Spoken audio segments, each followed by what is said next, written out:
ಎಲ್ಲರಿಗೂ ನಮಸ್ಕಾರ. ಇವತ್ತು ನಾನು ನನಗೆ ಸಂಬಂಧಪಟ್ಟಿರುವಂಥದ್ದು ಅಂದರೆ ನನ್ನ ವೃತ್ತಿಗೆ ಸಂಬಂಧಪಟ್ಟಿರುವಂತಹ ಒಂದು ವಿಷಯ ಹೇಳಕ್ಕೆ ಬಂದಿದ್ದೀನಿ. ನಾನು ವೃತ್ತಿಯಲ್ಲಿ ಪ್ರೈವೇಟ್ ಸ್ಕೂಲಲ್ಲಿ ಒಂದು 25 ವರ್ಷ ಟೀಚರ್ ಆಗಿ ಕೆಲಸ ಮಾಡಿದ್ದೀನಿ. ಈ ಟೀಚರ್ ಅನ್ನೋದು ಒಂದು ನೊಬೆಲ್ ಜಾಬ್ ಅಂತ ಹೇಳ್ತಾ ಇದ್ರು. ಅಂದರೆ ಅಷ್ಟು ರೆಸ್ಪೆಕ್ಟ್ಫುಲ್ ಆಗಿರುವಂತಹ ಕೆಲಸ ಅಂತ ತಿಳ್ಕೊಂಡಿದ್ವಿ ನಾವು. ಆದರೆ ಮೊನ್ನೆ ಈ ಬೀದರ್ ಗುಲ್ಬರ್ಗ ಹೈವೇನಲ್ಲಿ ಒಂದು ಭಯಂಕರವಾದ ಒಂದು ಸನ್ನಿವೇಶ ಆಗಿದೆ. ಅದು ಒಬ್ಬರು ಟೀಚರ್ಗೆ ಸಂಬಂಧಪಟ್ಟಿರುವಂಥದ್ದು. ಅಂದರೆ ನಾನು ಹೇಳ್ತಾ ಇರೋದು ಪೊಲೀಸರು ಹೇಳಿರುವಂತಹ ಪ್ರಾಥಮಿಕ ತನಿಖೆಯ ಅನುಸಾರವಾಗಿ ನಾನು ಹೇಳ್ತಾ ಇದ್ದೀನಿ. ಈ ರೀತಿ ಟೀಚರ್ಸ್ಗಳಿಗೆ ಆಗ್ಬಿಟ್ರೆ ಏನು ಮಾಡೋದು ಟೀಚರ್ಸ್ಗಳು? ಪ್ರೈವೇಟ್ ಆಗಲಿ ಗೌರ್ಮೆಂಟ್ ಆಗಲಿ ಅವರಿಗೆ ಒಂದು ಸೆಕ್ಯೂರಿಟಿ ಬೇಡವಾ?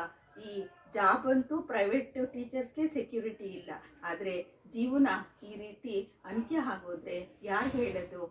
ಈ ತನಿಖೆಗೆ ಅಂದರೆ ಈ ಇನ್ಸಿಡೆಂಟ್ಗೆ ಸಂಬಂಧಿಸಿದಂತೆ ನಾನು ಹೇಳ್ತಾ ಇರೋದು ಸುಮಾರು 57 ವರ್ಷದ ಜ್ಯೋತಿ ಅನ್ನೋ ಮೇಡಮ್ ಬಗ್ಗೆ ನಾನು ಹೇಳ್ತಾ ಇದ್ದೀನಿ. ಅವರು ಒಂದು ಸರ್ಕಾರಿ ಶಾಲೆಯಲ್ಲಿ ಕೆಲಸವನ್ನು ಮಾಡ್ತಾ ಇರ್ತಾರೆ. ಆ ಸರ್ಕಾರಿ ಶಾಲೆಯಿಂದ ಅವ್ರ ಮನೆಗೆ ಒಂದು ಗುಲ್ಬರ್ಗ ಟು ಬೀದರು ಎಷ್ಟು ಡಿಸ್ಟೆನ್ಸ್ ಇರುತ್ತೋ ಅಷ್ಟು ಡಿಸ್ಟೆನ್ಸ್ ಇರುತ್ತೆ. ಆ ಸರ್ಕಾರಿ ಶಾಲೆಯಲ್ಲಿ ಅವರು ತುಂಬ ಒಳ್ಳೆಯ ಹೆಸರನ್ನು ಪಡ್ಕೊಂಡಿರ್ತಾರೆ. ತುಂಬ ಚೆನ್ನಾಗಿ ತಮ್ಮ ಸರ್ವೀಸನ್ನು ಅಲ್ಲಿ ಮಾಡಿರ್ತಾರೆ, ಕಳೆದಿರ್ತಾರೆ. ಮಕ್ಕಳ ಜೊತೆಗೆ ಆಟ ಪಾಠ ಬುದ್ಧಿ ಹೇಳೋ ಅಂಥದ್ದು ಎಲ್ಲವನ್ನ ಸಹ ಆ ಟೀಚರು ಮಾಡಿರ್ತಾರೆ. ಆದರೆ ಈ ಏಪ್ರಿಲ್ 2026 ಏಪ್ರಿಲ್ 3ರಂದು ಅವರು ತಮ್ಮ ಮನೆಗೆ ಹೋಗಿರ್ತಾರೆ.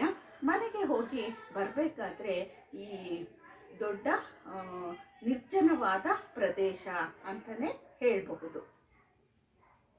ನಿರ್ಜನ ಪ್ರದೇಶ ಅಂತಲೇ ಹೇಳ್ಬೋದು. ಯಾವುದಪ್ಪ ಅಂದರೆ ಕಲಬುರ್ಗಿ ಬೀದರ್ ಹೈವೇನಲ್ಲಿ ಅವರು ಶವವಾಗಿ ಪತ್ತೆ ಆಗಿರ್ತಾರೆ.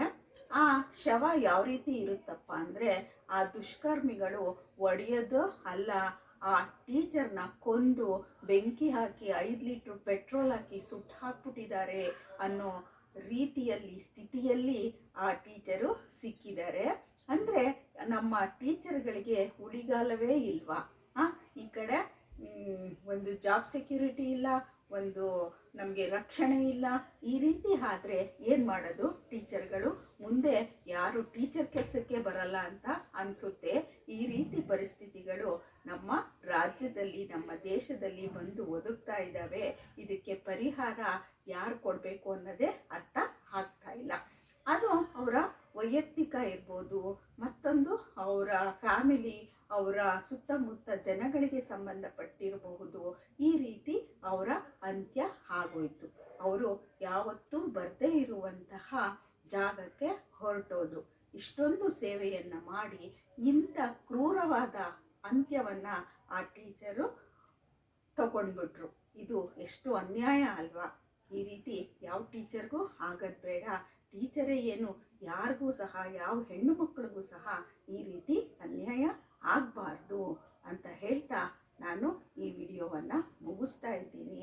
ದಯವಿಟ್ಟು ನಮ್ಮ ಸೇಫು, ನಮ್ಮ ಸೆಕ್ಯೂರಿಟಿ ನಾವೇ ಮಾಡ್ಕೋಬೇಕು.